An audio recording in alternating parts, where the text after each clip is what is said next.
بسم اللہ الرحمن الرحیم۔ السلام علیکم ورحمۃ اللہ وبرکاتہ۔ ناظرین، آپ ہم دیکھ رہے ہیں آج دین آزادی کے ساتھ۔ آج اس ہمارے پروگرام کی مہمان شخصیت ہے میاں افضال حیدر۔ میاں افضال حیدر پاکستان تحریک انصاف کے ان لوگوں میں شمار ہوتے ہیں جنہوں نے برے وقت میں پارٹی کے لیے سہارا بنے، کارکن کے لیے ٹھنڈی ہوا کا جھوٹا بنے، اور اسی طرح انہوں نے انسانی خدمت کے حوالے سے اپنی خدمات انجام دی ہے۔ یقیناً اس کی نیک نامی پی کے حصے میں آتی ہے۔ آئیے اس سے آج بات کریں گے۔ سال 2025 کے حوالے سے جیسا آغاز ہو چکا ہے، یہ سال کو کیسا دیکھتے ہیں؟ پسند تحریک انصاف کے لیے، مطلب پاکستان کے لیے، جمہوریت کے حوالے سے، پسند کی معیشت کے حوالے سے، اور امت کی صورتحال کے حوالے سے کیسا دیکھتے ہیں؟ یہ سب بتائیے گا۔ بسم اللہ الرحمن الرحیم۔ بہت شکریہ جزانی صاحب۔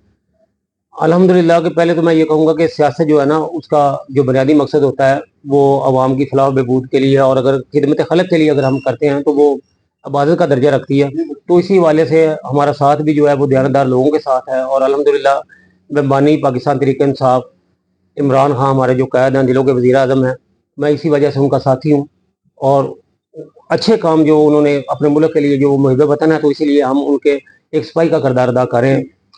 باقی آپ نے پوچھا 2025 کے حوالے سے، تو میں سمجھتا ہوں کہ 2025 جو ہے انشاءاللہ تعالی پاکستان میں ایک بہت بڑی تبدیلیوں کا سال ثابت ہوگا۔ اچھا، وہ اس وجہ سے کہ ہم دیکھ رہے ہیں کہ اس میں انشاءاللہ تعالی بانی پاکستان تحریک انصاف عمران خان وہ ہمارے درمیان میں موجود ہوں گے، اور یہ سال انشاءاللہ تعالی یہ انتخابات کا سال میں دیکھ رہا ہوں۔ اچھا، وہ اس وجہ سے یہ سال ایک میں ہوگا انشاءاللہ تعالی، اچھا، اس وجہ سے کہ جو عالمی طور پہ جو تبدیلیاں رونما ہو رہی ہیں، اور جس طرح کے حالات جا رہے ہیں، حق اور سچ کو جو ہے وہ پذیرائی ملے گی، اور پاکستانی اپنا حق رائے دہی جو ہے وہ پھر سے استعمال کریں گے، اور اپنے منتخب نمائندوں کو وہ منتخب کریں گے، جو ان کی رائے ہوگی اسی مینڈیٹ کا احترام کیا جائے گا، اور انشاءاللہ تعالی پاکستان تحریک انصاف 2/3 سرے سے بھی زیادہ کامیاب ہو کے اس ملک کی باغ دور سنبھالے گی انشاءاللہ۔ اچھا، اس میں ہم نے بات کی ہے کہ یہ الیکشن کا سال ہوگا۔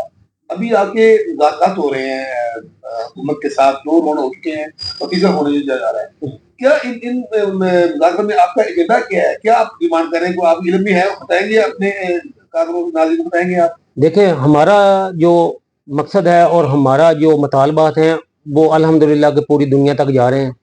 سب کو پتہ اس حوالے سے چل رہا ہے کہ پاکستان تحریک انصاف کو اب اگر یہ کسی جگہ پہ آئے ہیں مذاکرات کے لیے، تو وہ بھی اسی وجہ سے پیش رفت ہے کہ ہمیں اپنا حق ملنے جا رہا ہے۔ اس کی ابتدا ہو چکی ہے۔ ابھی جیسے یہ 2 راؤنڈ ہوئے ہیں، یہ آپ جیسے میں پچھلے آپ نے انٹرویو میں پوچھا تھا تو میں آپ کو کہہ رہا تھا کہ ان کے جو گزرا ہے وہ مذاکرات میں سنجیدہ ہی نہیں ہے، لیکن اب انہیں ایک مجبوری ہے، سنجیدگی دکھانا پڑی۔ آپ کی بیان کے بعد آپ کو نظر آ رہی ہے سنجیدگی آپ دیکھیں، نظر نہیں آئے۔ اصل میں وہ کبھی بھی وہ نہیں چاہیں گے، کیونکہ جس اور دروازے سے وہ آئے ہیں وہ مذاکرات کا رستہ وہ اختیار کرنا ہی نہیں چاہتے تھے۔ ہم نے مذاکرات کا اسی وجہ سے رستہ انتخاب کیا کہ تاکہ پاکستان تحریک انصاف کی جو سچائی ہے، جو اس کی حقیقت ہے، جو اس کا مینڈیٹ ہے، جو ان کے ساتھ جو ظلم و جبر ہے، اور جس طریقے سے عوام کے ساتھ ظلم و جبر ہے، کہ ان کے منتخب نمائندوں کو، ان کے منتخب وزیر اعظم کو جس طریقے سے سائڈ لائن پہ کیا گیا، اب عوام ساری دنیا تک اس حقیقت کا ان مذاکرات کی وجہ سے علم ہو رہا ہے، اور ہم اپنا وہی جو اصل ہمارا جو نظریہ ہے، ہمارا مطالبات جو ہیں وہ میں آپ کو یہی بتانا چاہ رہا ہوں کہ پاکستان تحریک انصاف کی سب سے پہلے ہے کہ وہ بانی پاکستان تحریک انصاف عمران خان کی رہائی ہے۔ جو ہمارے قیدی ہیں، جو 2 سال سے تقریباً جو ہے وہ قید و جبر کی صحبتیں برداشت کر رہے ہیں، ان کی رہائی ہے۔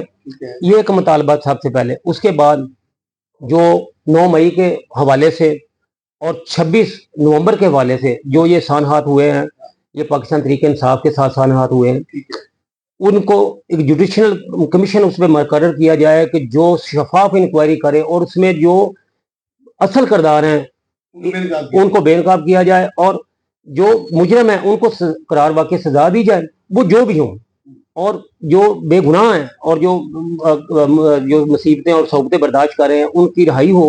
اور اس کے بعد جو پاکستان تحریک انصاف کو عوام نے مینڈیٹ دیا اس کی واپسی ہونی چاہیے۔ اس حوالے سے یہ ہے، اگر یہ ویسے تو نہیں دیں گے کچھ بھی، اس کا حل ہے انتخابات، تو ہمارا مطالبہ انتخابات ہے، اور میرے خیال میں جو میں سمجھ رہا ہوں کہ یہ ہمارے مطالبات ہیں، اور یہ بالکل حقیقت پہ مبنی ہیں، اور ان کا